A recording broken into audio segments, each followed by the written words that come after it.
السلام علیکم دوستو، امید ہے سب لوگ خیریت سے بات کریں گے عمان میں کورونا کیسز کی۔ آج 2 دسمبر 2020 بدھ کے دن عمان میں 237 کورونا کے کیس رپورٹ ہوئے اور الحمدللہ آج کسی بھی وفات کی اطلاع نہیں ہوئی۔ مارچ سے لے کے اب تک آلموسٹ کہہ سکتے ہیں پچھلے 8-9 مہینے سے پہلے دن ایسا ہوا کہ کوئی بھی وفات نہیں ہوئی۔ دعا کریں اللہ تعالیٰ ہم سب کو اپنے حفظ و ایمان میں رکھے۔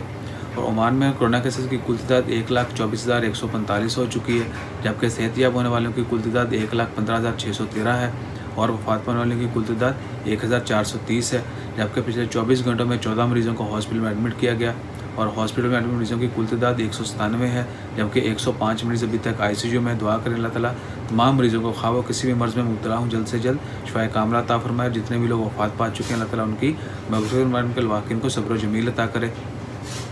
No English. Dear all, today on 2 December, Oman report 237 COVID-19 cases and no death. Since March, there is no death in today only. Otherwise, daily basis there was many death was recorded. In Oman, total cases reached 1,24,145, while total recoveries 1,15,613, and total death 1,430. While in last 24 hours, 14 patients admitted to hospital and total number of patients in hospital are 197, while 105 patients are still in ICU. Please pray for everyone. Always take care of yourself. Jazakallah. Allah Hafiz.